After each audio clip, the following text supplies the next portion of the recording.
Soldier Memories invites you to listen to an excerpt from a memoir written about the battlefield memories that cannot be forgotten. These were the fiercest and most intense days. A part of the youth of these soldiers was tightly bound to this place. Before we step back into the smoke and fire of the battlefield to relive these unforgettable memories, please take a moment to subscribe and turn on notifications. Your support helps ensure that the sacrifices and the youth of these soldiers are never forgotten. Now let's return to the front lines. Lying in wait for a few days in Kampong Cham, then the time came to move on. We packed all our belongings again and got on the truck. The roads in Cambodia that year were very bad. The truck moved slowly, crawling over potholes. We continued along National Highway 7 heading west. In the early days of 1979, the enemy forces had disintegrated and fled, so the Vietnamese troops were also complacent, not fearing ambushes or mines. We traveled through a vast land with no sign of people. By noon, the truck stopped at a small village in the middle of the road with only about 10 houses. We got off the truck, spread out into the houses and examined the surroundings. Houses abandoned for a long time were ruined and desolate, not a person or an animal. Everything was quiet, no fruit trees either.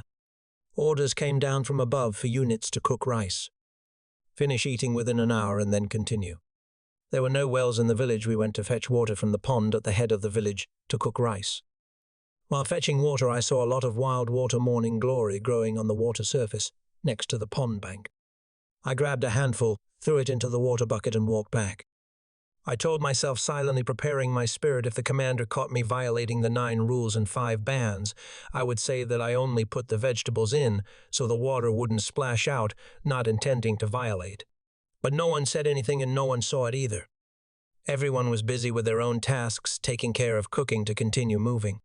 So at noon, my squad improved the meal with water morning glory soup. Truly, at that moment, I deeply felt the feeling of happiness when satisfying a craving. For nearly a month, we had eaten pressed rice-dried fish, concentrated fish sauce. Our mouths were salty and bitter. Our stomachs were painfully hungry, just craving a few stalks of green vegetables to cool the stomach. Yet when crossing into Cambodia, seeing wild water morning glory stalks, we couldn't eat them. The craving became even more intense. Today, eating this water morning glory soup, we talked to each other that happiness is not about struggle, as the mothers said, nor is it any distant ideal. Happiness is right here. After finishing the meal, we continued heading west. The road was still bad and getting worse. The truck still crawled slowly through each section. The sun shone directly down. We only had pith helmets to cover our heads. Road dust rose thickly. Everyone used their own face towel to cover their face and nose, but inhaling the air still smelled the dust creeping inside. By the afternoon of that day, we arrived at Kampong Tom town. This town was not bigger than Kampong Cham. Houses were sparsely located along the highway, mainly stilt houses, only a few brick houses, seemingly belonging to administrative agencies, also still a ghost town, not a soul, not an animal. Our company entered a large temple and slept there overnight. After a night's rest in Kampong Tom, early the next morning, we continued marching along National Highway 6, straight to the west. Still the same refrain of bad roads, slow trucks. Hundreds of kilometers without a soul. Only in the afternoon did we reach Siem Reap town. Siem Reap had many houses larger than Kampong Cham and Kampong Tom. We passed a large mansion, later learned it was the Sihanouk Villa. Here we saw soldiers of some unit had arrived before, but not many, and in the inner city area we also did not see any Cambodian people. The truck dropped us off at a school, perhaps also in the suburbs, because I saw behind the school was a large field stretching to the edge of the forest far away. Company 2 was arranged to lie around protecting the school, while other companies in the battalion headquarters also lay around nearby, a few hundred meters apart. That night, Squad 10 was arranged into 2 outposts outside the fence at the back facing the field.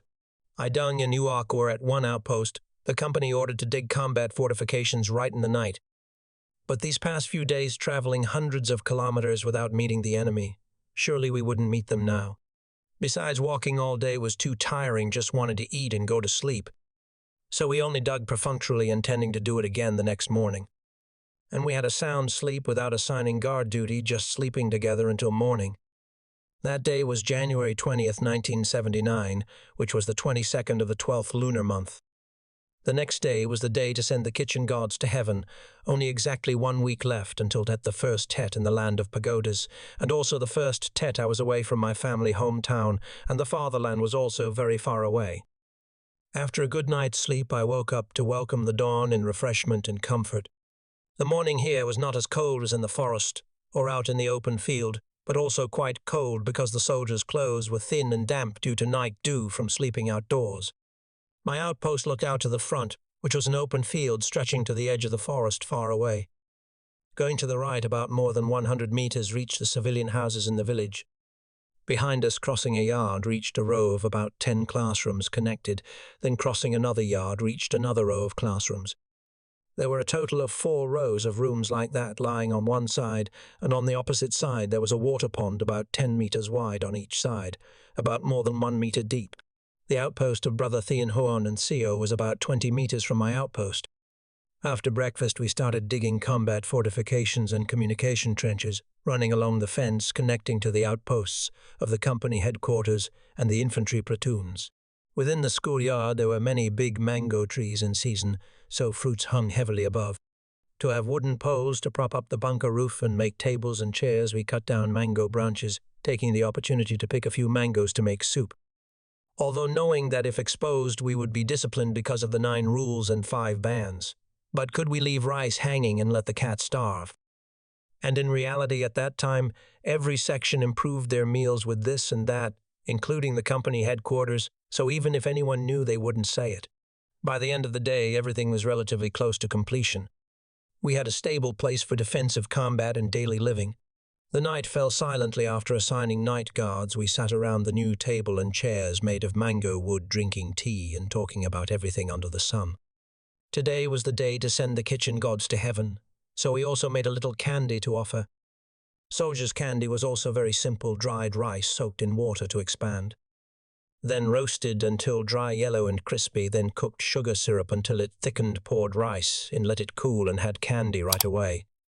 Delicious, crispy sweet, like peanut candy. Drinking tea was wonderful. Because brothers in the unit were from different hometown stories about villages, childhood stories about boys and girls, and countless other stories, just poured out until late at night, before pausing to go to sleep. Since the day we set foot in Cambodia, we gradually became complacent. All activities became normal, less concerned about maintaining secrecy at night. Guarding only remained night watch and guns loaded ready in the lap. That was all. The next day, I suddenly had the idea to go around exploring this school to see what my company had to guard here. I went to the first row of rooms closest to me, just like other normal schools in Vietnam. The room doors and windows here were all closed wooden shutter doors and boarded up with wooden planks on the outside. I used a shovel to pry the nails of the first room's door and removed the planks. Opening the door, I saw inside many Garand rifles and American M16 submachine guns. Hundreds of guns arranged neatly on gun racks. All were old guns, but cleaned and coated with a layer of gun oil on the outside to prevent rust. Curious, I closed the door of the first room and continued to open the door of the second room, seeing M60 machine guns and carbines. Then the following rooms also had all kinds of ammunition and M67 round grenades. Truly an armory enough to equip an entire regiment. I went back and invited Uok to return, taking out to our bunker a machine gun, an M16, and a carbine fully loaded with ammunition, and a crate of M67 grenades containing 25 pieces. We mounted the machine gun on the edge of the bunker facing the field and spent the whole session learning how to use these guns. As for the grenades, I unscrewed the detonator, leaving the round grenade body with a deep hollow with the knowledge of a deaf person not afraid of guns. I reasoned that TNT explosives only explode when compressed by gas pressure. If burned, it would burn, not explode. So I broke the M16 bullet tip, poured out the gunpowder, and stuffed it into the deep hollow of the grenade, then lit it, and the grenade didn't explode, really only fire sprayed out, and a lot of smoke. At noon, while eating lunch, I told Brother Thien about what I discovered in the morning and asked for his opinion on the initiative of burning grenades and plunging them into the pond to make the fish choke on smoke. It had been a long time since we only ate rice with concentrated fish sauce and dried fish. Everyone craved a fresh meal, so everyone supported my idea. Fish hadn't been caught yet, but we had visualized a pot of sour fish soup, cooked with mangoes. Oh, how delicious. making the lunch more sumptuous with the imaginary fish soup. After eating impatient with catching fish, no one slept. Each bunker left one person, the other four carried the grenade crate to the pond bank. I lit the first one, held it in my hand, and waded into the pond, submerged it in the water, and walked slowly around the pond. The burning grenade spraying fire and smoke through the detonator hole submerged in water, still burned, bubbling, and emitted smoke dissolving into the water. I held it moving back and forth under the water until the powder burned out, then brought the empty iron shell ashore. A few minutes later, behind my back appeared fish the size of a hand floating up to the surface, gasping and slowly turning their bellies up.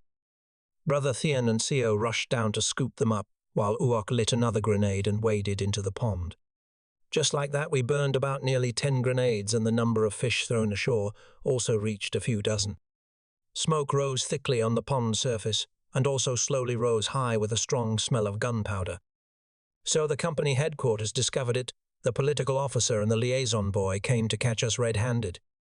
All of us were still busy in the pond. The guilty ones, crestfallen, climbed ashore, standing in a horizontal line in front of the political officer, not daring to say a word. The political officer only scolded us for being reckless, playing this game with grenades. But he also accepted the initiative of catching fish by deaf guys not afraid of guns. The result was we were not disciplined. The 9 rules and 5 bans naturally went into oblivion. The caught fish were divided equally among units in the company. Everyone enjoyed a fresh fish meal to their heart's content. And also after that day, each platoon brought a machine gun out to place at their outpost, and every soldier in the company took a few grenades to pocket. Guarding the outpost here with nothing to do, lying around all the time, was also boring. It had been a long time since I read books, and the book had lost many pages for many reasons, so I also gradually forgot the habit of reading books. Not knowing what to do, we invited each other to go to the village to get acquainted with the people. I and a comrade carried 2 bowls of rice in the elephant gut bag to go to the house nearest to where we stayed with the intention of exchanging for something. This house had a mother and daughter, a young widow, not knowing if they were biological mother and daughter. The mother was only over 30 and the daughter was plump, about 16 or 17 years old. During the Pol Pot time, men and boys had been taken to be soldiers or killed a lot, so after January 7, 1979, very few men returned, and there were many young widows. Meanwhile, Vietnamese soldiers were young men of 18 or 20, just leaving school or fields, never knowing what love was, staying in the deep forest forever. When meeting women, whether beautiful or ugly, tall or short, fat or thin, in the heart suddenly surged indescribable vibrations of a growing boy. However, ultimately still growing boys, so meeting women was clumsy, like a chicken with hair stuck in its throat. When going, eager to learn about the people and land here. When arriving, both agitated and shy plus language barrier, only knowing how to smile and make gestures to express meaning. Looking from the outside like a clown at a circus at first, a bit shy, but then both sides got used to it and found ways to talk, express each other's thoughts. I thought my 2 cans of rice might be exchanged for a few eggs, so I acted out the exchange and learned the word pedo, which means exchange. For the word chicken egg, I acted like a cackling chicken and put my hand behind my butt, closed it and brought it forward, meaning laying eggs. If back then there were smartphones like now filming my acting scene, it would probably be very famous. The mother and daughter laughed as if they had never laughed before. And understanding the idea, the girl went to the back, brought a few eggs, gave them to me, and signaled not to accept rice. But I insisted on paying rice for fairness. Finally, both sides agreed to receive exchanged items in mutual appreciation. Cambodian people back then loved Vietnamese soldiers very much. People who saved them from death, returning so they only wanted to give, not receive. While in reality at that time they were severely short of food, rice to them was more precious than gold. That night I boasted to the brothers in the squad about the achievement of going to the people, learning 4 words by cell exchange. Ask meaning tin lu pi dao sum, and telling the story of exchanging rice for eggs. Everyone rolled around laughing happily. The next day, free, I continued to explore the remaining rows of rooms. After the days I burned grenades, other platoons knew, and also went to explore the rooms, so every room had its door broken. The remaining rooms each contained 1 item. 1 room contained flintlock guns for hunting, 1 room contained sewing machine bodies, 1 room contained detached parts of the machine, 1 room contained motorcycle accessories, then motorcycle frames. Perhaps when appropriating people's property, The Pol Pot gang disassembled and piled them up like that. Perhaps their mindset was that property belonged to the public, but if it couldn't be used, disassemble it so no one could appropriate it as private property. Wandering around, seeing nothing usable, I took a flintlock gun back to study for fun. Yet a few days later, a soldier from Saigon at the regiment headquarters came down selected frames and accessories and assembled a proper Honda 90 motorbike. It ran perfectly, too. After lunch, I sat down to study the flintlock gun with the mindset of a deaf person, not afraid of guns again, thinking that when firing a flintlock, people put a lead pellet into the barrel, then pour gunpowder into the flashpan. Then pull the trigger for the hammer to strike, creating fire. The gunpowder will push the bullet away. Thinking so, I tried it right away. In my hand, I only had modern weapons, not gunpowder like in the old days. Another initiative. I broke the tip of an M16 bullet, took the gunpowder speckled like sesame seeds, put it into the pan and to ignite. I used a match head to prime it. Thinking so, I did so. I pulled the trigger.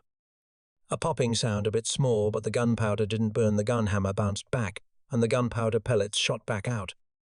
Before we step back into the smoke and fire of the battlefield to relive these unforgettable memories, please take a moment to subscribe and turn on notifications.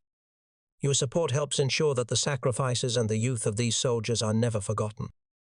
Now let's return to the front lines. The consequence of the mischief was that I had to receive a few dozen gunpowder pellets sticking speckled on my face like acne. Luckily, none got into my eyes, truly disastrous. Friend Duok had to sit for hours using a sewing needle to pick out each pellet popping out of my face, my whole face stinging. I had to close my eyes and sleep to forget the pain. Misfortunes never come alone. I slept through the whole afternoon until evening. When I woke up, my head ached like a hammer blow, and I had a fever too due to sleeping past late afternoon. The next morning, everyone went on mission. Only I lay covered with a blanket, groaning in the bunker. When the sun was high, suddenly someone walked into the bunker. Looking out, it was the neighbor girl whom I visited the other day. I mimed that I was sick. She said something, then walked out. A moment later, the mother and daughter returned with a bowl of hot porridge that the mother brought. The mother and daughter said something I didn't understand. Then they forced me to take off my shirt, took some oil to rub on my body, then just pinched all over my back and chest. This way of treating illness is like coining or wind-scraping that back before enlisting when still at home. I had known as a treatment method of Southern people. Having a fever, the flesh just needed a light touch to feel pain. But these two competed to pinch until purple bruises appeared before stopping. Although it hurt very much, I felt a strange comfort, because this was the first time I touched very close to women and felt the vibration when women's hands touched my flesh. Like electric currents running, tingling through the body. After torturing me with purple bruises all over my body, they finally stopped and waited for me to finish the bowl of porridge before leaving. The lightheaded feeling remained in me all that day, and that night I slept a very smooth and deep sleep. The next day I was completely healthy. The fever was nowhere to be seen, only a little stinging on the face, but just like squeezing acne. I don't know if I recovered thanks to the pinching method or thanks to the electric currents running tingling in the body when women's hands touched. I didn't tell anyone about this because I felt ashamed of the male-female touch for the first time in my life. On the 30th of Tet, logistics came down to supply brothers with pork green vegetables, cigarettes, sugar milk cakes, and candies. We had meals with meat and vegetables tastier than delicacies when at home. When you lack something and suddenly have it, only then can you feel what happiness is. That was our feeling when eating a meal with meat. After so many days eating only rice with dried fish. In the afternoon of the 30th of Tet, after bathing, washing away the bad luck and ugliness of the old year, we changed into the best clothes we had left, ate a delicious meal with meat and leisurely drank tea at Candies, waiting for New Year's Eve. Stories about Tet in our hometowns, one story following another. Everyone wanted to speak out to comrades about how to celebrate Tet at home. Each person had a different hometown, each person had a different way of celebrating Tet. Everyone told each other and listened to each other engrossingly. The more we spoke, the more we felt like we were celebrating Tet at home. Just like that, our stories dragged on endlessly.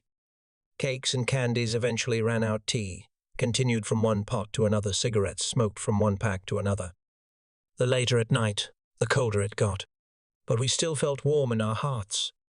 Waiting for New Year's Eve to come and didn't know if it had come or not. Eventually, gradually exhausted, everyone was sleepy. Couldn't stay awake to wait for New Year's Eve anymore. One person slept, then another slept, until I realized the sky was gradually brightening. So, death had arrived. On the first day of the year, I wandered through the platoons, meeting friends and wishing for a new year to return to Vietnam. The thing that for us at this time was an unimaginable dream. Steps leading the way, I returned to the small stilt house at the head of the village. The mother had gone somewhere, only the young girl remained at home. I stepped right into the house, sitting on the last step to talk to the girl. Meeting a few times, babbling a few words, but speaking aimlessly, still understood a few ideas of each other. We asked each other's names. 40 years have passed now, I can't remember her name anymore. The girl taught me to speak Cambodian, calling the name of this dish, that dish, this animal, that animal, and many other things. One sitting outside the house, one inside, one speaking Vietnamese, one speaking Cambodian. The stories were nonsense. Didn't know what stories, yet kept talking endlessly. Giggles kept ringing out. Until noon, when the mother returned, I finally stopped the story. When I got back, my mind kept dreaming up all sorts of things. Honestly, who knows if at that time I'd been willing to write poetry. Perhaps now there would be a whole collection of love poems with hundreds of poems. My first tet on Cambodian soil was like that, carefree and innocent like that. Buried feet forever at that outpost, doing nothing. Boredom also generated a bored psychology. As our ancestors said, idleness breeds mischief. Everyone had thoughts of wanting to do something to stir things up. Shooting guns, no one dared because they could be disciplined. Going out only meant wandering to nearby civilian houses, then gathering to play cards to kill time. It passed a few days, then no one remembered anymore. One night in the first 10 days, the sky had no moon, only full of twinkling stars high in the sky. On the ground, the later at night, when fires and lights were out, a thick pitch-black darkness covered everywhere. The guard shift dragged on endlessly. Perhaps the sky was nearly brightening. Suddenly, from some outpost on the infantry platoon side, gunfire rang out, then continued to ring. Then in other directions, gunfire also rang out. Submachine guns, machine guns of all kinds, every direction had gunfire and explosions roaring. Interspersed were sounds of grenades. We sprang up. The sky was gradually dawning, didn't see the enemy anywhere. But because these past few days I felt itchy, wanted to test fire the M60 machine gun, to see how American guns were, so I also lunged up. Lifted the gun, pointed the barrel out to the field, just like that, pulled a long burst. My gunfire blended with gunfire in all directions, so it didn't echo much.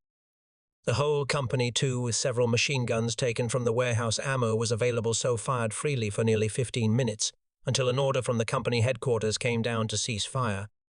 At that time, an M113 tank appeared running into the school gate. Because the battalion or regiment heard too much gunfire, so they dispatched the attached tank to run down to support Company 2. The conclusion of the company headquarters was a false alarm. Didn't know how the commanders reported, but saw everything went smoothly. The truth was there was an infantry outpost. The brothers saw a buffalo straying in the field, intended to shoot for fun. When gunfire rang out, other outposts also fired indiscriminately in response. So it made a roaring fake raid.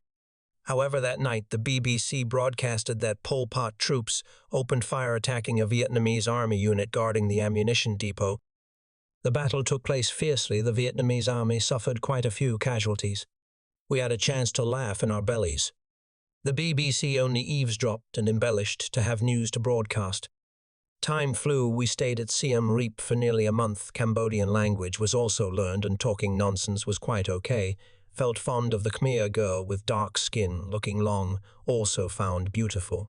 Then the time to leave also came. On a certain morning we went to receive marching orders. Guns from the warehouse were brought in and returned to the warehouse, because carrying them only added weight. Packing more belongings, we quietly left, didn't have a chance to say goodbye to the mother and daughter, young widow. The whole company marched out to the battalion. Here we received full rice, each person an elephant gut bag of 7 kilograms, meaning the trip would last 10 days. And the standard 2 people got a can of pork, about 300 grams, no label. Troop transport trucks were parked ready by the roadside. We climbed onto the truck bed with all belongings, each company 1 truck. The convoy started running away. I couldn't locate the direction. Just like that, the truck ran forever on dusty roads full of potholes. We only knew we were going, but didn't know where people would take us. The life of a combat soldier is like that wherever there are enemies we go. That day was February 11th, 1979. The convoy carrying us ran tirelessly on the road full of potholes and dust amidst the harsh, scorching sun of the Cambodian dry season. We had packed pressed rice with concentrated fish sauce, but no one could eat because opening one's mouth meant dust would rush in. Only until late afternoon did each truck stop dropping us down in the middle of the road, according to the battalion's arrangement. This was a sparse, low forest area, interspersed with small shrubs and termite mounds everywhere. As soon as we got off, the drivers turned the trucks around and ran immediately, not daring to delay for fear of being ambushed in the dark. Our company went deep into the forest towards the mountains, setting up a formation facing the jungle. The position had a water hole about the size of a fish pond. Everyone was hungry and tired, so after stabilizing positions, each section sent people to fetch water to wash, cook, and eat the pressed rice. That evening, Brother Thien went to a briefing and returned to disseminate the information. Only then did I know that our unit had returned to Kampong Tom province to perform the duty of blocking the road on a section between Kampong Tom and Siem Reap to ensure safety for the troop movement of units to the front line. Before we step back into the smoke and fire of the battlefield to relive these unforgettable memories, please take a moment to subscribe and turn on notifications. Your support helps ensure that the sacrifices and the youth of these soldiers are never forgotten. Now let's return to the front lines. The next day from early morning, I was woken up to go on guard duty. Squad 10 had to send 2 people with the infantry. Only I and C were the 2 youngest in the squad, so we had to go. Carrying the ammunition belt and the AK rifle, wrapping a ball of rice in a towel tucked along with a water canteen and belt, I went up to the company headquarters to receive the mission. We were divided into 3-man teams, each team guarding a point along the road about 100 meters apart. I was assigned to go with Trang and a soldier from the north. At that time, soldiers from Saigon were still not fully trusted regarding revolutionary consciousness, so when going on a mission they had to be accompanied by at least 1 soldier from the north. This road section was deserted with no villages nearby nor any Vietnamese troops stationed. The noon of the dry season in this country was truly blinding and uncomfortable. The sun was harsh, like pouring fire. Everything seemed to be melting under that flame. Trees were dry and bare grass, withered and drooped. The ground seemed to turn into a coal oven, radiating heat back up into the space. We sat huddled under a clump of trees. Suddenly a truck passed by carrying full of soldiers. I felt excited, wanting to go out and see, so I lured Trang to go. Another truck arrived carrying full of soldiers. Don't know if they were new soldiers or not, but everything was new. New trucks, new clothes, all grey-green khaki, wearing brand-new TU caps. Looking at the uniforms, it was clearly the Cambodian Revolutionary Army, not the Khmer Rouge. Brand-new AK guns with bright red stocks, only the faces were truly Vietnamese. Looking back at us, we were truly pathetic. Trousers, faded and tattered, ragged front and back. The military Region 7 pith helmets were faded and worn, only the guns were the same. Later I learned that they were regiments of border guard troops, coming to reinforce the defense of the Cambodia borderline adjacent to Thailand. They wore camouflage as Cambodian revolutionary soldiers to deceive foreign observers, but in reality they were all Vietnamese soldiers. We only guarded the road there for 3 days. Transport trucks moved us further east, but only to Kampong Tom town, then dropped us at a large building next to the riverbank, right at the head of Kampong Tom Bridge. The scenery was very beautiful. If the atmosphere of war was not covering everywhere, sitting here looking out was like traveling for sightseeing. In the afternoon we went to the riverbank to bathe. Many locals also came here to bathe, mainly old women, children and girls.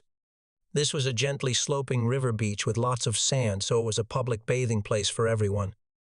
We watched the girls bathe, seeing how they changed clothes in the open air was very interesting, discreet from top to bottom. The sarong wrapped around the waist was released and pulled up to hold one corner in the mouth. The lower part hung down, covering from shoulder to knee. The shirt was taken off and things inside were also taken off, dropped all down to the feet. Then the skirt was lowered to the chest and wrapped again, covering from half the chest down to the knee, leaving only the upper half of the chest and bare shoulders exposed. Truly discreet, but also very provocative. While bathing we approached to get acquainted, asking a few babbling sentences learned a few days ago, and inviting the girls to use the soldiers' 72% oil soap bar.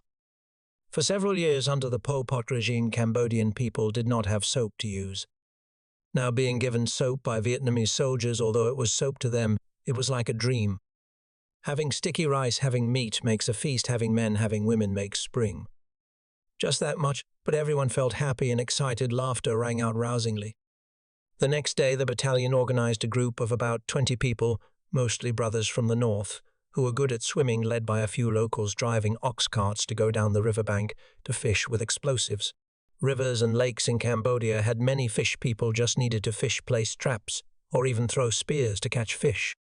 Let alone our soldiers using explosives to fish, getting so many fish. When the explosive charge thrown into the river exploded with a thud, fish floated white on the river surface. Our soldiers and the people following all rushed down to scoop them up. Whoever dived well dived to the bottom to grope for catfish, snakehead fish burrowing in the mud, countless. The group went fishing until the next afternoon to return fish caught, were very many dozens of sacks returning on 2 ox carts, dividing apart for the villagers, the rest divided for units in the battalion. Each platoon got more than 10 kilograms of fish. Also on that day there was a batch of new recruits supplementing us soldiers from Atay and Than Hoa. Squad 10 received a friend from Than Hoa named Xoang. Thus, in the squad I was promoted 1 rank, no longer a new soldier. Xoang was a bit small but solid, enlisted while being a student, so somewhat matched my personality. That noon, having fish, we had a sumptuous meal with fried fish and sour soup with hibiscus leaves. To welcome the new soldier, Xoang was added to Squad 10 to replace Dung Def. Dung was resolved to return to the rear line for invalid assessment. 2 days later, we left Kampong town to continue on the road. Getting on the truck again at this time, the company's strength had increased by about 10 people, so everyone had to crowd to get on the truck. Everyone wanted to fight to stand in the front because it had the least dust. Only weak kids like me had to suffer standing in the back. Just then a gunshot rang out, a dry, lonely explosion among hundreds of people.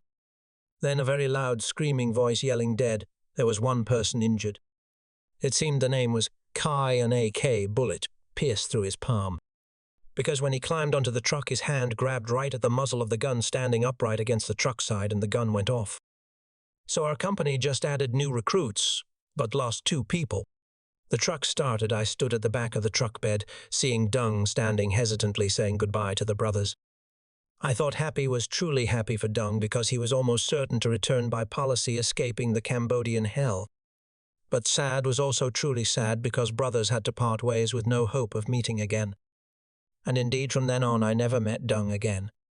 The truck ran along National Highway 6 back towards Siem Reap for a section, then turned right onto a red dirt road. On both sides were forests, sometimes sparse, sometimes dense. I stood at the back, so I caught all the dust swirling behind the truck. Although I covered my nose with a face towel, dust still rushed into my nose. I almost suffocated from dust. Small forest branches on both sides of the road swept down, whipping into shoulders and back painfully. The truck ran for about 3 hours, then stopped. I jumped off the truck first and ran to a corner to stand breathing. I looked at everyone. Everyone was covered with a thick layer of dust on the outside, from hats, hair, faces to limbs, clothes, backpacks. Where we dropped troops was a deserted village edge, surrounded by forests with big ancient trees reaching high into the sky. This was a village deep in the forest. The road the truck just ran in was a road for ox carts, looking silent and gloomy.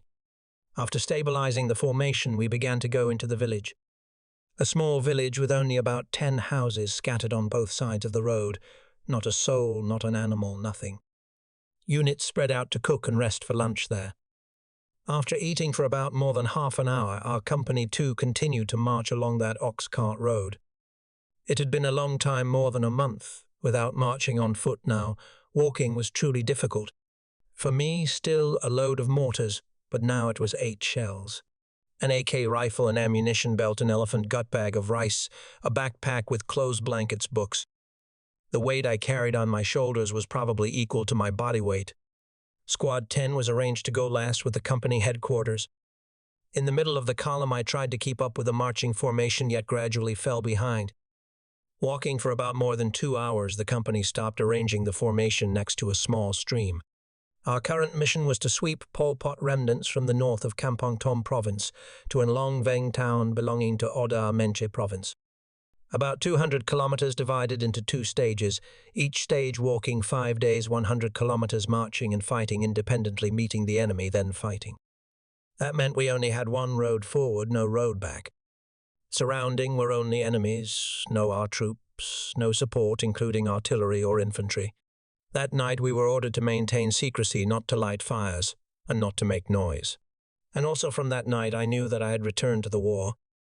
From the 1990s backwards, 2/3 of Cambodia was still covered by forests. Cambodian people call it Playom, meaning big forest, the area up to nearly 100,000 square kilometers. The forest here is primeval, the age can be thousands of years. Playom is a sacred forest and poisonous water area that Vietnamese soldiers coming here sooner or later almost all carried diseases into their bodies. Diseases of the forest such as malaria, jaundice, digestive diseases due to parasites, snake bites, poisonous insect stings. Because the forest was too deep, there was no road for motor vehicles to transport food and ammunition supplies, so our battalion entered the campaign with an independent combat posture. The destination each day was villages lying remote in the deep forest, or places where water sources might remain in the middle of the forest. Going only knowing fighting, bumping into enemies anywhere, fighting there. The next morning, taking advantage of time and cool weather, we marched from early morning. My company was guided by a reconnaissance team. Keeping walking, we cut the direction to go, not following the trail. Reconnaissance going first had to walk and clear trees to make a path at the same time. The deeper the forest, the denser it became, many ancient trees with rough trunks, covered with green, slippery moss. Walking past, had to be careful, fearing slipping. Crossing large tree trunks were vines interlaced at head level. Most afraid were clumps of rattan with spikes bristling, piercing through clothes. Soldiers carrying B-40, B-41 were miserable with these vines. Because the ammunition rack worn on the back, the shell fitted with propellant charge, was longer than the head, so when crawling through entangled vines had to untangle to go. As for mortar soldiers like us, we suffered with the messy small trees around. Because we had to carry a long load of ammunition while the path was clear, just enough for a person to squeeze through, so when walking the ammunition load got entangled everywhere, truly miserable. Above occasionally there were troops of monkeys swinging on tree branches, crossing back and forth, screeching all over the forest. Sometimes encountering places with many birds, they panicked, flying up when detecting people, unintentionally alerting the enemy to withdraw from afar. As for mosquitoes here, they were countless and stubborn, each one huge. I had to roll down my sleeves and button up, but they still clung swarming overhead like a small cloud. Just raising a hand to grab quickly would catch a few dead ones in hand. Above were mosquitoes, below were leeches. Dense forest, so the ground below was always wet, ideal place for leeches. Leeches sucked blood very quietly, difficult to stop bleeding. The person being sucked couldn't feel it only when they sucked full and fell off, blood flowing, soaking clothes, then discovered. We had to rub our hands all over our bodies to find if leeches crawled inside. Just trudging like that until noon, we reached a dry stream, only a stream of water ankle-deep, Plen in the middle, clear and cool. The company stopped to cook by the stream. After eating, I took the opportunity to hang a hammock to sway a bit at this time, feeling the legs tired, the soles numb, as if soaked in hot water, and shoulders aching dully. Resting for about an hour, we continued marching the formation, clinging to the stream bed to go. Going a bit further, we went up the bank, not following the stream bed anymore. Walking in the gloomy forest, suddenly we escaped to a wide open area. Seeing sunlight in front was a swamp area, about more than 100 meters wide, reeds growing a lot. At this time, the sky was also leaning towards afternoon. The company stopped to rest for the night there. That night was a night at the end of the first lunar month without moon. To maintain secrecy, we didn't light fires, didn't make noise. Even my white gauze mosquito net wasn't hung up for fear of being exposed. Dry season night, the air was still hot, although we were in the forest and next to a lake, but mosquitoes were too many, so I had to take the mosquito net to cover myself to prevent mosquitoes. Because mosquitoes here stung through the hammock fabric and shirt fabric. The next morning, waking up, putting feet down to stand up, suddenly I collapsed. My 2 calves hurt and ached, as if someone hit them hard with a stick. I had to cling to a tree trunk to force myself up, walking slow, difficult steps. Walking for about 3 kilometers, the road gradually steepened up. There were sections having to cling to vines to cross cliffs.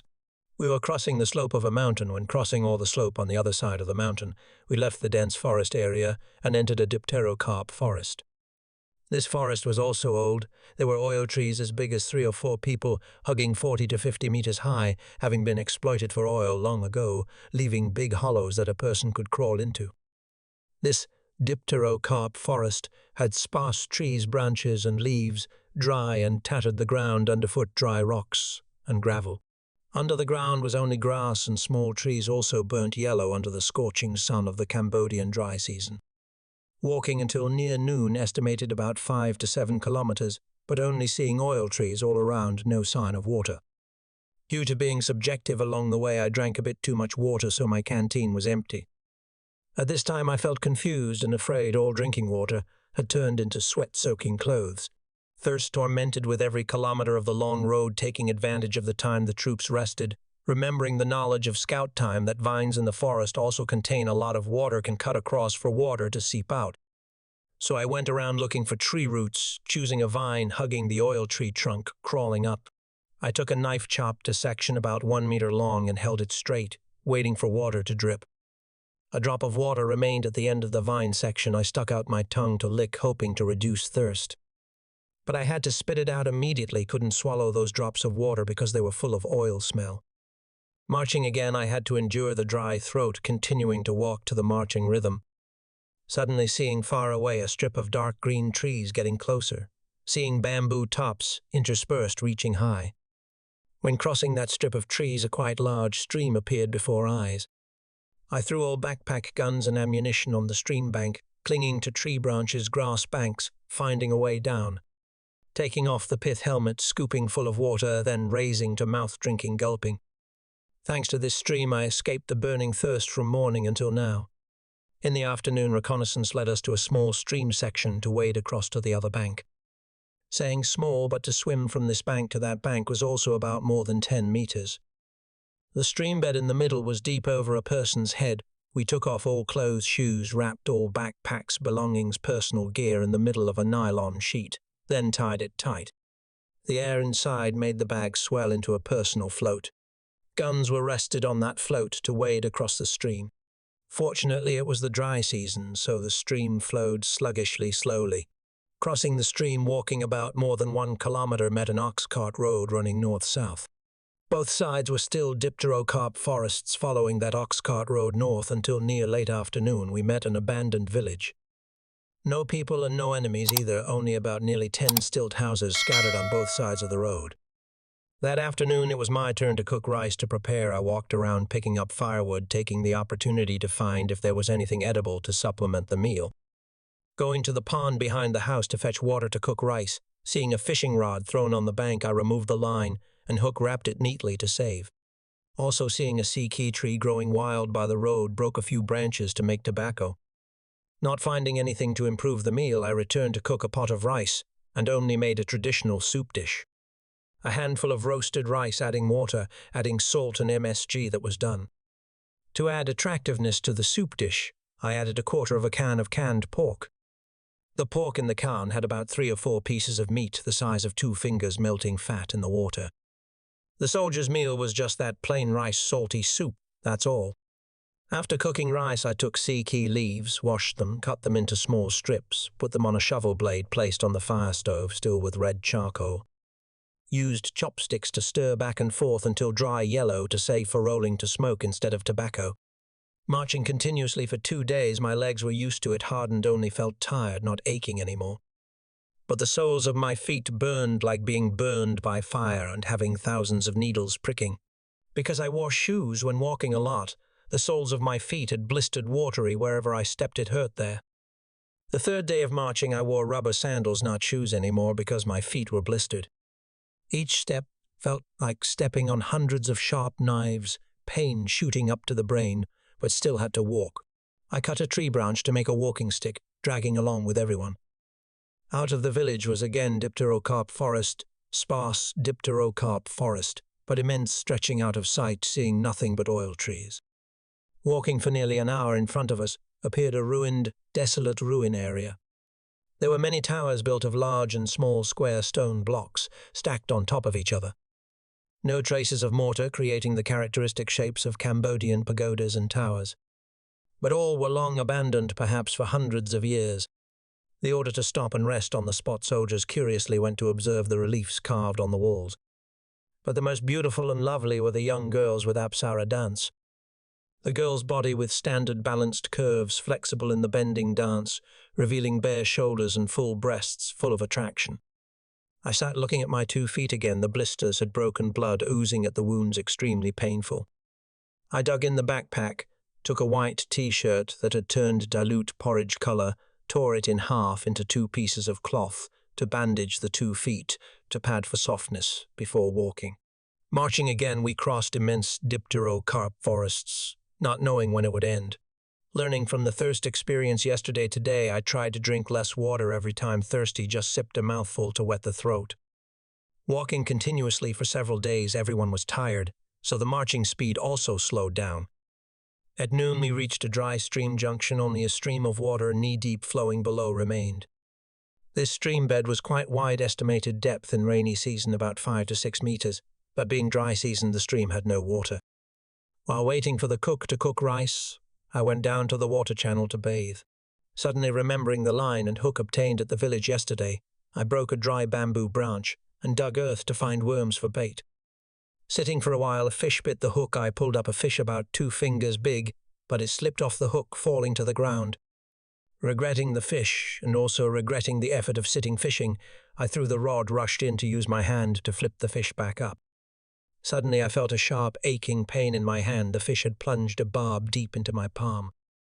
I raised my hand. The fish stuck along and was still struggling.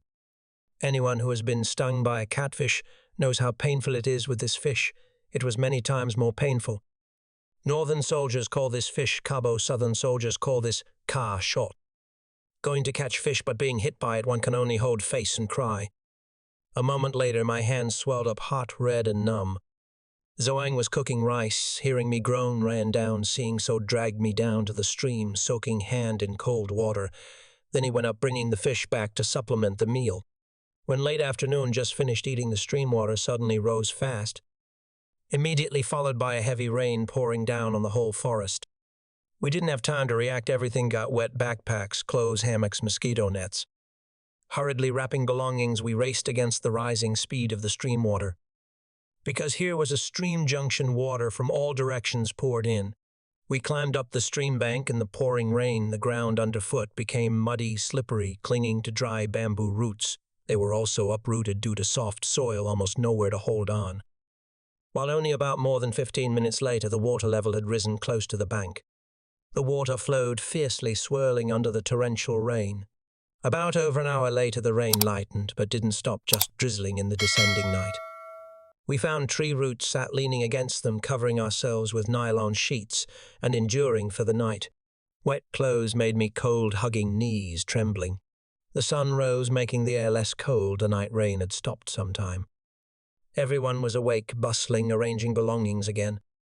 The stream junction yesterday, dry bottom exposed, today flooded nearly to the bank. Water rose high. The 2 stream banks were nearly 10 meters apart.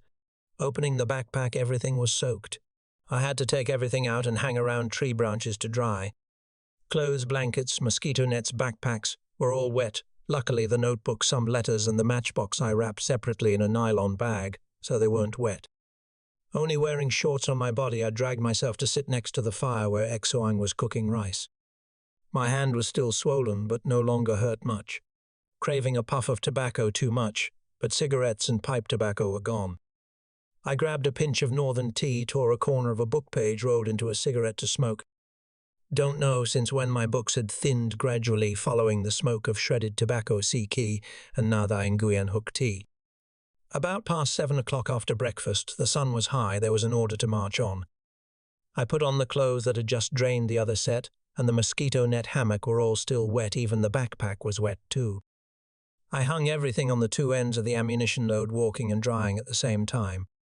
We continued on the road. The Dirocarp forests followed one another. The rain last night was just a stray shower, signaling the coming rainy season, not enough for this forest to withstand the dry season sun. So when the sun rose high, the aftermath of last night's rain was gone.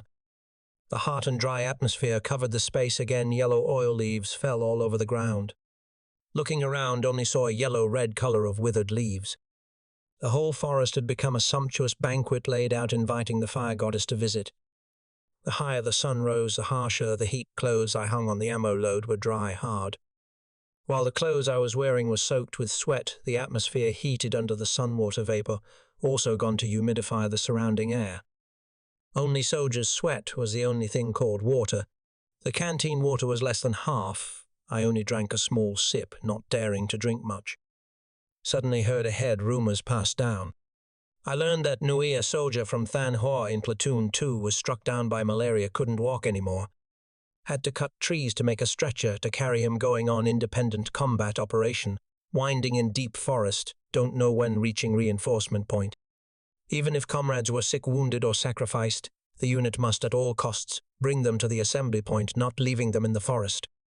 We continued on the road, the stretcher carried in the middle of the formation. Dry forest bare of leaves, patchy and spreading a burnt yellow color.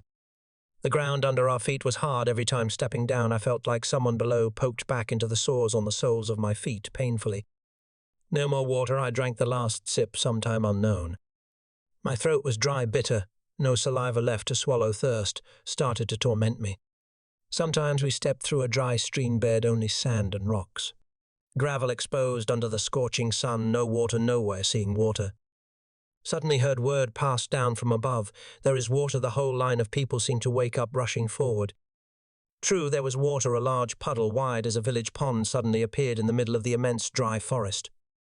Glimmering under the sun, these puddles only had a layer about a handspan deep remaining. The rest below was mud. I leaned forward, took off the pith helmet, scooped full of water, tilted neck, drinking, gulping. Wherever the water went, my body seemed to wake up there. Even having gold, silver, jewels wouldn't be as precious as a sip of water in the middle of the dry season like this. While ecstatically feeling the satisfaction of thirst, suddenly I noticed something moving under the mud layer. Thrusting hand down, there was something moving indeed. Then suddenly a few fish rose up, splashing up, stirring the young mud layer below, making the water above turbid. Too many fish, they crowded together, lying in layers, buried in mud knee-deep. This was one of the remaining depressions in this 100-kilometer dipterocarp forest. At the end of the rainy season, whatever water left in the forest poured here, pulling all fish in the area. Then through many days of harsh sun of the dry season, water receded, only leaving a lonely swamp like that. After the thirst, everyone was delighted with a giant basket of fish in the middle of the forest, just needing to reach down, pick up to have fish to eat, so no one told anyone or rushed down to catch fish, throwing them ashore. The whole puddle was stirred by the soldiers and countless fish below. Mud bubbled up, gurgling, seeing a lot of fish, snakehead, catfish, perch thrown ashore, jumping, flopping. Just less than 5 minutes, the scratching of dozens of people, the water puddle was no more, but only a muddy mess, turbid, reddish-brown, thick like soup in a boiling pot. Just because of being engrossed in catching fish, we stirred the only water puddle into a mud puddle that couldn't settle down. To have water to cook rice and drink, we had to dig small holes next to the water edge, waiting for water to seep through the soil. Hoping to filter the mud, but life is not like a dream. Water seeping slowly through soil, accumulating in the hole, was still turbid, a brown color like milk coffee soil, couldn't block all the mud. I took a face towel, bundled it to make a filter, hoping it would be clearer, but useless. The white towel became reddish-brown, while the water obtained was still dim, a turbid brown color. Had to use that water to cook rice and boil drinking water. Rice cooked felt gritty in the mouth because it was mud mixed rice, while drinking water, although steeped with a lot of tea, was still brown, and the fishy smell of mud still rose strongly. Only grilled fish, boiled fish, were eaten to satisfaction. The company order came down: stop to rest here, continue marching the next day. We spread out, arranging formation around the waterhole, and then gathered to clean fish. Hanging on trees to dry that noon, the whole company was like a fishing village everywhere, seeing people gutting fish, hanging on tree branches, strings of fish dangling, swinging. Another quiet night passed in the immense dipterocarp forest. I lay swaying in the hammock, watching the stars in the sky and counting the gecko calls in the night. I do not know since when I no longer felt the gnawing homesickness. Circumstances forced me to move forward, swept into battles and marches. The soldier had become accustomed to facing reality, accepting the present to live and overcome hardships and dangers. Before we step back into the smoke and fire of the battlefield to relive these unforgettable memories, please take a moment to subscribe and turn on notifications. Your support helps ensure that the sacrifices and the youth of these soldiers are never forgotten. Now let's return to the front lines. The next day, when the sky was clearly bright, we continued on the road. The whole army walked, each person carrying a load of fish dangling at both ends, looking very funny. Because we could not carry everything, we only took the large strings of fish, leaving the rest hanging all over the trees. Walking under this dry season sun, the fish would dry out in no time. Again, dipterocarp forests followed one another. After walking for about another hour, there was an order to stop. The company command summoned platoon leaders for a meeting, and then we deployed a combat movement formation. About 2 kilometers in front of us was a village where people still lived. This village was isolated in the deep forest. The road to the nearest village, Svei Lu, was also 40 kilometers away. According to the commander's assessment, this was certainly a hiding place for Pol Pot remnants. The formation deployed with 1 platoon advancing straight in the frontal direction. 1 platoon attacked the flank and 1 platoon circled to the back of the village to intercept the fleeing enemy. As for my mortar squad, we went behind with the company command, just enough range to fire support and to ensure rear protection. All strings of fish were rearranged, tied to the backpack lid. Guns and ammunition were ready. We slowly advanced in silence, not following the ox cart road anymore, but cutting straight through the forest for fear of the enemy planting mines on the trail. 2 platoons performing interception and flank attack duties had departed first. The remaining part departed about half an hour later. The ox cart road penetrating through the trees was winding and full of dust and sand. Tree stumps and grass bushes on both sides of the road all hid potential dangers. We silently and slowly approached the village in caution, facing the looming fear of death. Our mortar squad was ordered to stop about more than 100 meters from the village. We mounted the gun, aligned the range and direction, and sat waiting for orders. A heavy silence covered the space. In the moments waiting to open fire, the feeling of panic came suddenly again. My teeth chattered uncontrollably. A long while later, 3 shots signaled that our troops had mastered the situation. Everyone sighed in relief. The tension vanished. Inside the village, there were no enemies. The company command ordered to advance into the village. The scene inside the village was exactly the model of the concentration areas of the Pol Pot gang.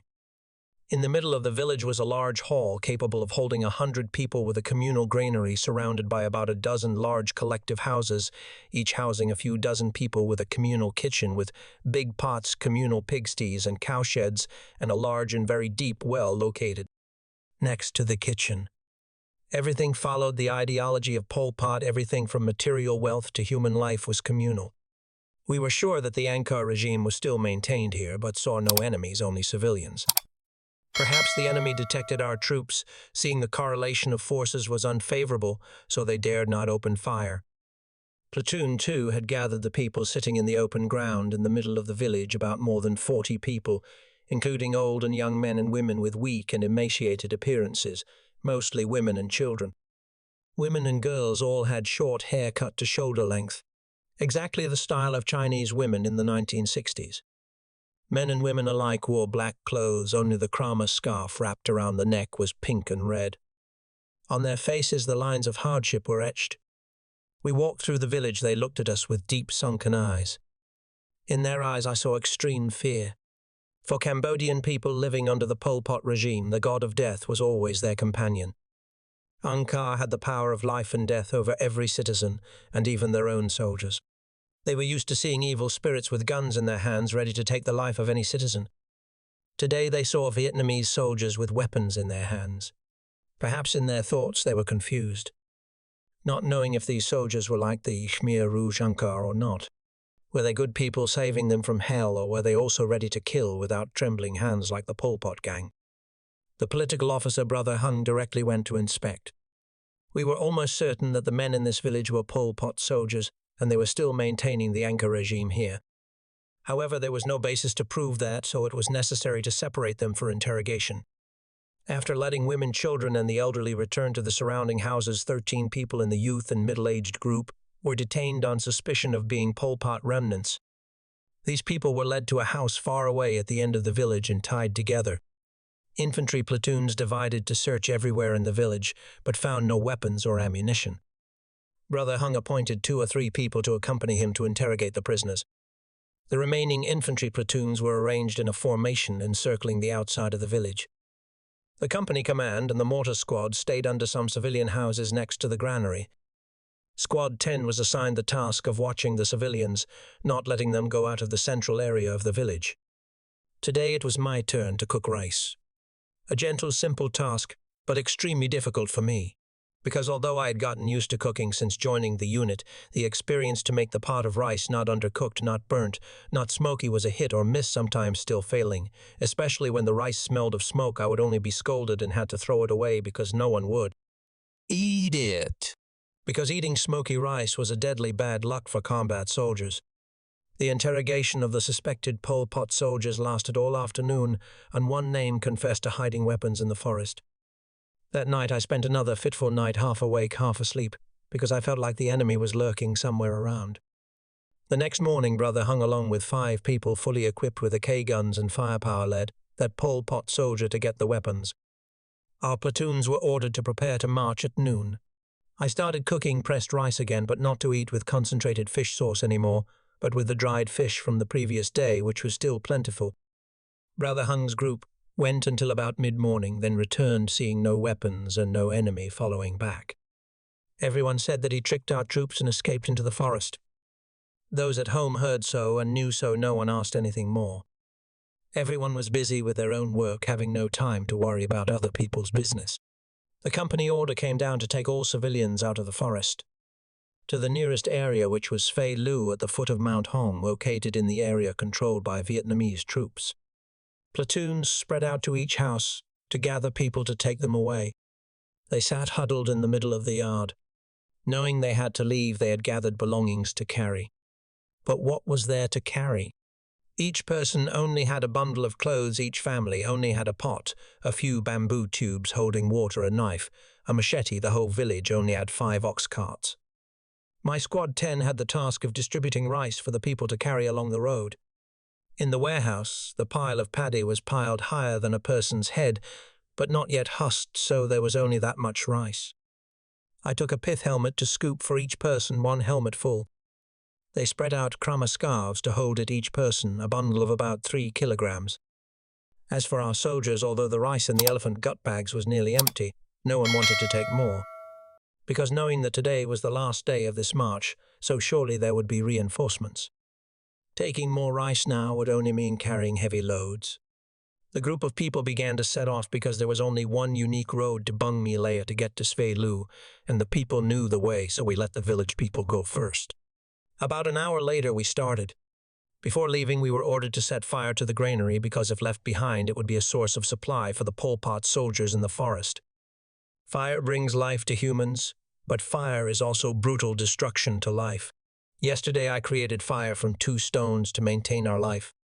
But today I used fire to destroy the source of nourishment for life in this village. The house was made of wood and thatched with leaves. In the dry season weather, scorching sun meeting fire, it burned quickly, flames rising high fiercely. Other platoons also set fire to burn the remaining houses. In a moment, the entire village was consumed by flames. We continued on the road. The company formation did not follow the ox cart road for fear of ambush. We cut through the forest, walking parallel about more than 100 meters from the road. The group of prisoners tied together walked in a string at the back. The prisoner escort section, commanded by a company officer, fell behind gradually because of entanglement, unable to walk fast to keep up with the marching speed. We just walked diligently, not paying attention to space or time anymore, just hoping to arrive quickly to rest after a long march. Walking for nearly an hour, we reached a small stream bank. In the middle of this scorching dry season, every stream in Cambodia had dried up. Very luckily, there was only a small trickle gurgling through the gravel stones at the bottom of the stream. But for us, it was true happiness, scooping a handful of clear, cool water into the mouth. Truly sweet. Wherever the sip of water flowed, oneself woke up there. Then another handful splashed on the head, another handful splashed on the face. Must be truly thirsty, must be truly hot, like melting in the sun of the Cambodian dry season, to know the feeling of joy when meeting water, and it was clear stream water too. The company stopped the troops to rest for lunch and wait for the prisoner escort group to catch up and join the group. After eating the rice ball, I rolled under the sparse shade of a dipterocarp tree with drooping leaves. Dozing off, I suddenly heard far behind us a few bursts of gunfire, then also the sound of B-40 exploding. The company deployed, spreading out on both sides of the stream in a combat readiness posture. About 15 minutes later, the prisoner escort group arrived, but no prisoners were seen. The brothers said that the prisoner who escaped yesterday had followed and opened fire, rescuing the remaining prisoners, and they all ran into the forest. Our troops were surprised and couldn't react in time, so they only fired after them. Resting by the road for a bit, we continued marching. All that afternoon, we diligently cut through the forest, heading west. Marching speed 5 kilometers per hour, walking 45 minutes, then resting 15 minutes. When it was nearly dark, we arrived at a large village, densely populated and bustling with many of our soldiers too. There was already a Vietnamese army unit stationed there. We asked and learned this was Phum Svai Lu, located at the foot of Mount Hong, and the unit stationed here was Regiment 88 of Division 302. We walked along the road in the middle of the village to the end of the village. On the way, I felt a peace here. The smell of straw and burning wood to smoke mosquitoes for buffaloes and cows wafted in the space. The sound of drums boom, boom, boom rang out at the head of the village, inviting young men and women in the village to the Lam Thon dance circle. The sound of babies crying, the sound of pouring water for bathing by the well. We had left the war behind our backs. The war ahead had moved away from this place. Here was very peaceful and life had truly revived. My squad was arranged under a stilt house, repeating the refrain of sweeping garbage and cow dung around the sleeping place. The hammock was hung, swaying between 2 house pillars. After bathing and eating, everyone took the opportunity to invite each other to watch the Lam Thon dance. I was too tired, so I volunteered to stay home to watch the belongings. My body fell apart after more than a week of hardship. I lay swaying on the hammock and fell asleep without knowing when. A deep and sound sleep, forgetting the duty of guarding the house, guarding the gun.